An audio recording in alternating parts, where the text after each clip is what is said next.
Hi Pisces, this is Jov.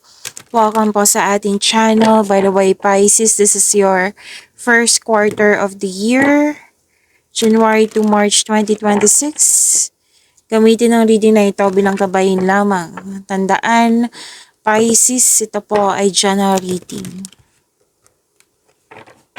Maraming salamat po sa inyong patuloy na suporta sa mga nag-donate, sa mga hindi nag-skip ng ads, sa mga hindi pa nag-subscribe, subscribe na po kayo at click bell notification para updated po kayo sa bagong video natin. Para sa mga gusto magpa-reading po, comment po kayo ng personal reading and check my replies sa comment section.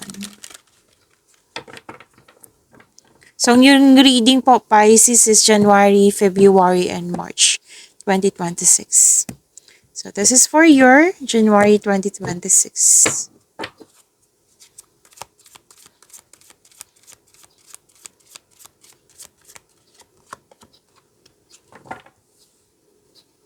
This is about your energy, Pisces.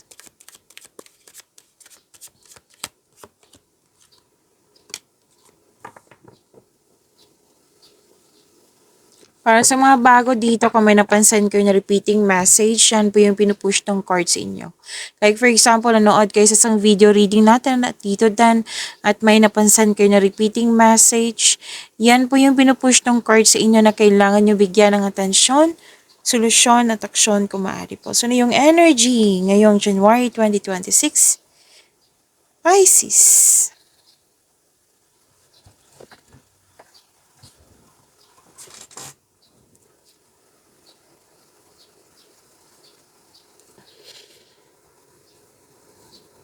Magkaka-receive ka ng malaking pera. Pwedeng return investment. May promotion. Hindi ka madamot. Mapagbigay kayo. Generosity kasi ang nakikita ko dito. Nagkaroon din ng pagkakaisa.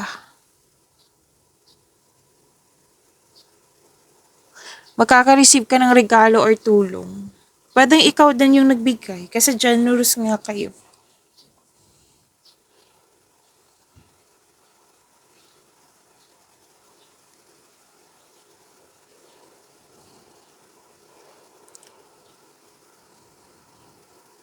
May naalala kayo sa loss of connection, loss of things, or loss of opportunity.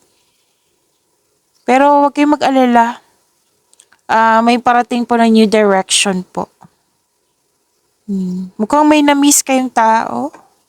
Pwedeng naalala mo. Pwedeng pinaalala sa'yo.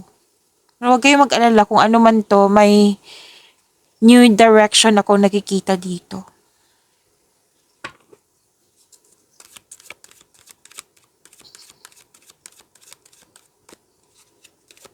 For year and money po ni Pisces ngayong January 2026.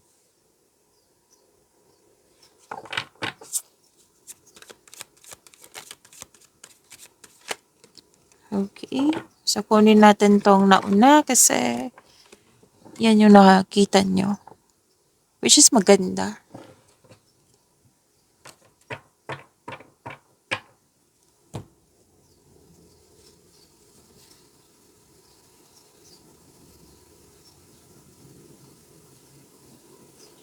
Career and money. January 2026. Success to eh. Dalawang card mismo nagsabi niya. Success, enjoyment. Sobrang saya mo. Tapos, ina-enjoy mo yung mga ginagawa mo dyan. Tapos, naging wiser ka sa pag-handle ng yung finances at hindi ka madamot at the same time. Masaya ka nga na makatulong sa kapwa mo. Dito sa energy mo at dito din generosity pa rin ang nakikita ko dito. May plano kang magbakasyon after nitong natapos mong gawain. Actually, itong dalawang card nito, sinasabi dito may promotion, may magandang bunga, mag-harvest ka, may luck, L-U-C-K. Lahat ng tinanim mo nagbo-bloom. Financial security is yours. Pisces. Kahit magbakasyon kayo, pagbalik mo, abundance pa rin yung nakikita ko. Kaya deserve nyo pong magbakasyon.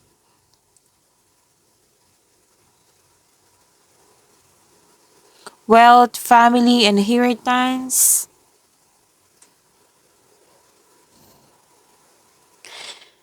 May plano kayo ng grupo ng tao. Like for example, pamilya. Pamilya mo, gusto nyo magkaroon ng family business, yan. Or di kayo yung grupo ng tao nga na very supportive sa yung plano sa buhay. May ilan din dito na makakatanggap kayo ng alok for business partnership na taong malapit sa'yo. Pwedeng close friends mo to. Dalawang card mismo nagsabi dito na may posibilidad na bibili ka ng property or magpapaayos ka ng bahay. Tapos maghingi kayo ng payo sa taong nirerespeto mo na mas matanda pa sa'yo at wiser. So this is claim nyo ha, wealth, family, inheritance, completion of cycle to. Claim nyo po, ang ganda.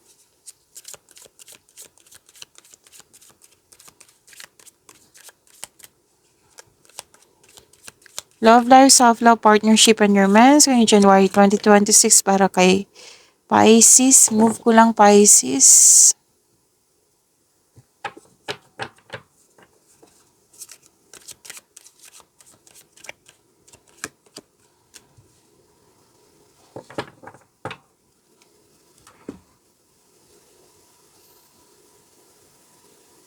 Guarded. Ayaw masaktan. Single ka man, marelasyon sa buhay mag-asawa. Guarded kayo. Defensive, guarded. Sa mga single, ayaw nyo muna magkaroon ng relasyon. Sa mga relasyon sa buhay mag-asawa, umiiwas kayo ng away or confrontation para hindi ka or kayo masaktan. Kumbaga, nililimitahan mo yung sarili mo. Kailangan mong i-release tong fear na ito.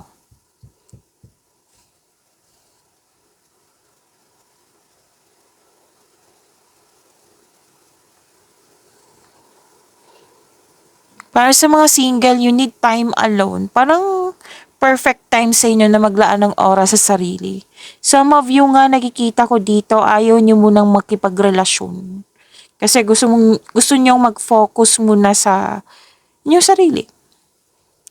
Para sa mga relasyon sa buhay mag-asawa, may space dito ako nakikita. Kasi parang naghahanap ka ng solusyon sa inyong problema, sagot sa inyong mga katanungan. O pwede din na gusto mo ng yung pahinga yung magkakaroon ka ng pahinga kung may space. Lahat ng successful sa relasyon may space yan. Kasi kung walang space, yung lagi kong sinasabi sa inyo, kung walang space, masasakal. Okay? So, importante yung space. Shuffle ko lang. Pisces.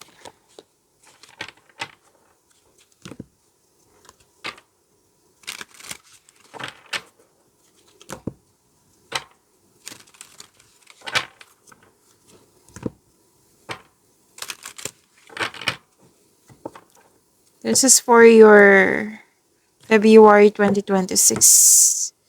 Pisces.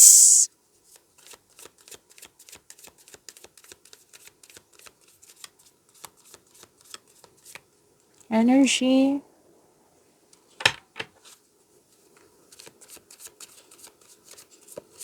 Huwag niyong kalimutan mag-subscribe at i-click yung bell notification para updated kayo sa video reading natin.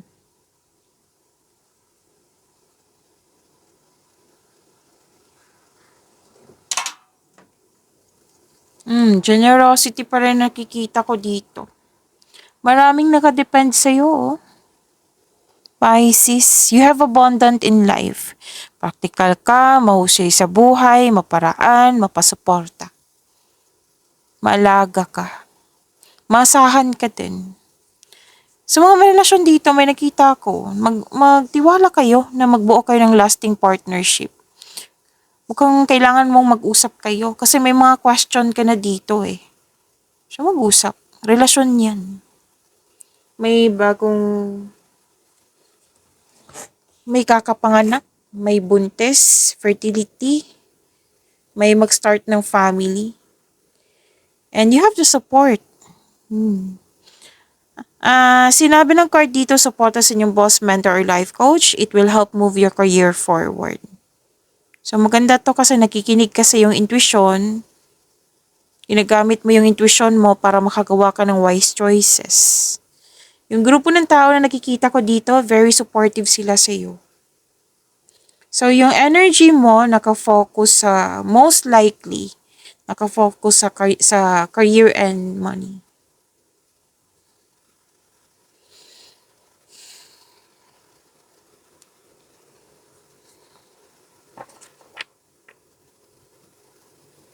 Dalawang card mismo nagsabi dito ha, generosity. Makaka-receive ka ng malaking pera.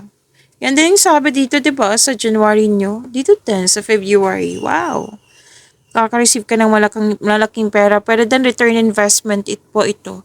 Nakikita ko dito yung happiness mo nang dahil sa mga resulta.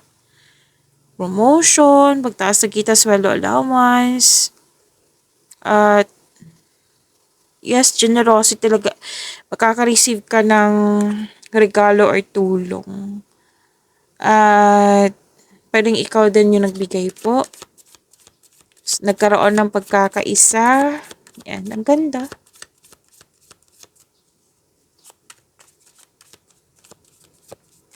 Career and money ni Pisces. Oops.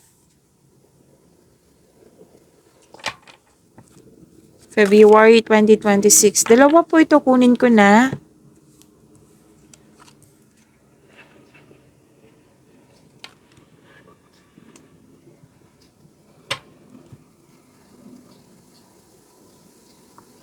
Career and money. Inom muna ko yung tubig. Saglit lang po.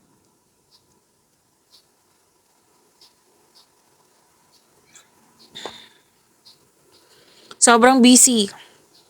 Pero maganda itong busy na ito kasi magbibigay talaga to ng growth and expansion sa inyo, lalo na financial growth. Para maiwasan yung burnout na nakikita ko dito sa sobrang daming ginagawa, ask for help or time management.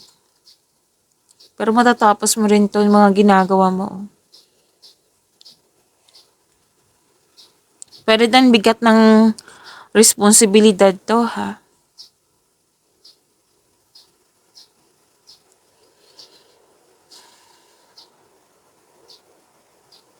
Magaling ka sa mga ginagawa mo, magaling ka na leader. Yun nga, tatlong card po na mismo nagsabi dito na career stability and financial stability. Di ba? Ang ganda, claim niyo po. Pisces.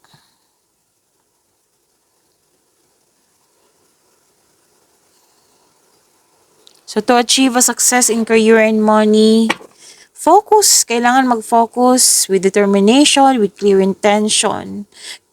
Gumawa kayo ng konkretong plano. Sabi po ng card dito para makagawa kayo ng best decision.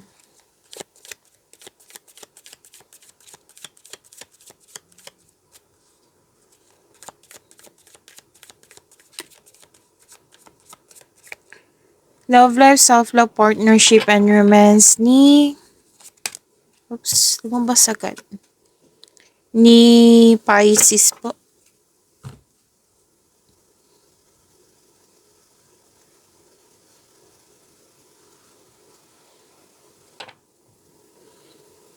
Sa mga single dyan, huwag kayo magmadali na magkaroon ng relasyon. You need to slow down. Enjoy mo yung getting to know each other stage mo. Pwedeng nakilala mo na yung taong para sa'yo or parating pa ito.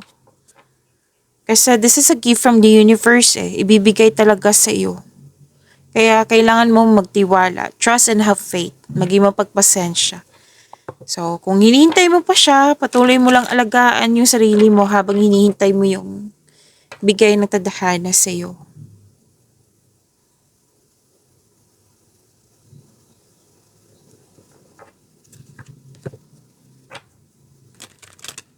Okay, may nag-move on dito, may tumiwalag.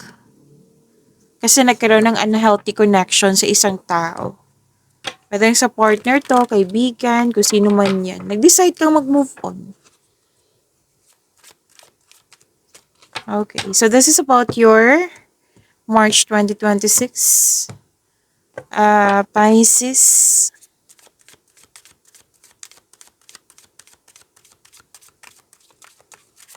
Energy.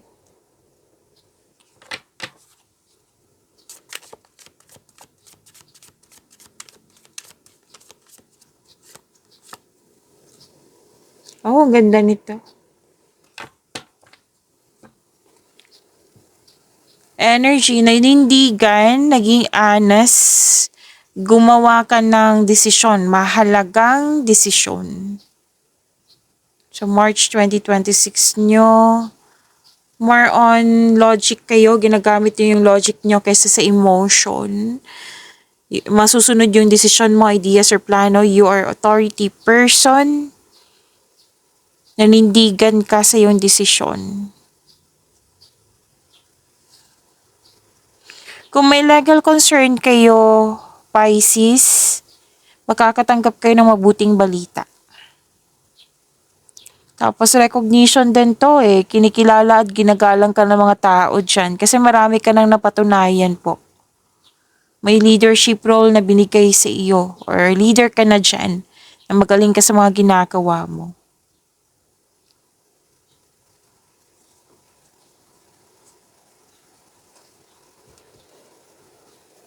Wow ha.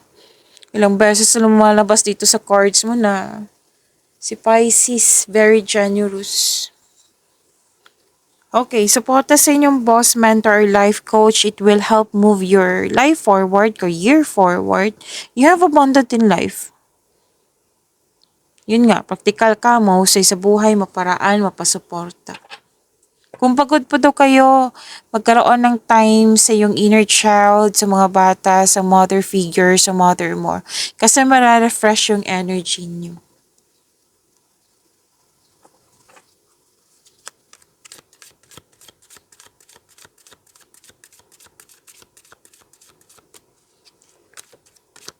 Career and money po ngayong March 2026 para kay Pisces.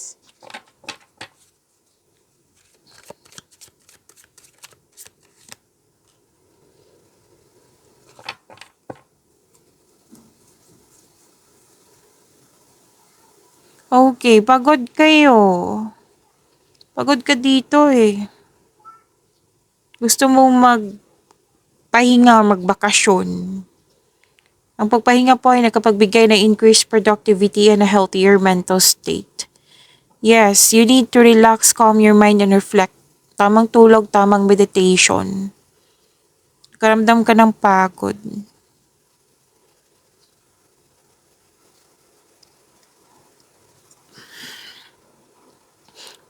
May pagpasya pa rin dito, naging honest kasi yung sarili. Humingi kayo ng tulong mula sa trustworthy co-worker or taong same kayo ng business industry. Tsaka na makagawa ka ng diskarte sa inyong kaperahan at layunin. Ang lakas ng energy ng single parent dito. Pwedeng ikaw to, pwedeng siya, na malakas ang kanyang influence sa iyo. Sa iyong career and money.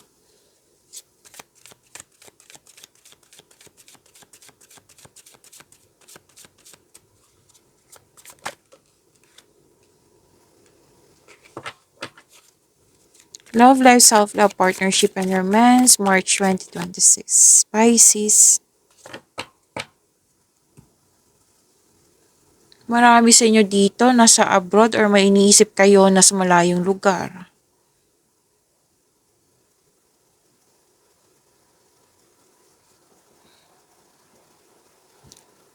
Okay, single ka man may relasyon sa buhay mag-asawa, masyado kang busy. Pag-aaral ba? Trabaho? Kailangan ng tamang oras para sa iyong sarili sa kapwa mo. Nakikita ko naman dito na marami kang, pwedeng breadwinner ka kasi maraming responsibilidad eh. Pwedeng nabibigatan ka kasi someone is relying on you for emotional and financial support.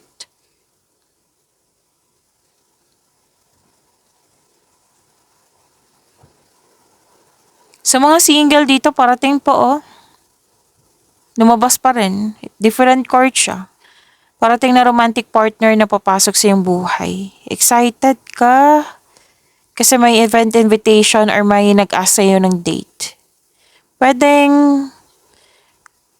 foreigner to or kailangan mo pang bumiyahe para mag-meet kayo.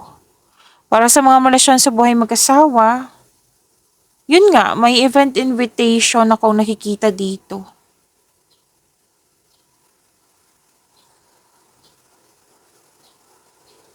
Okay.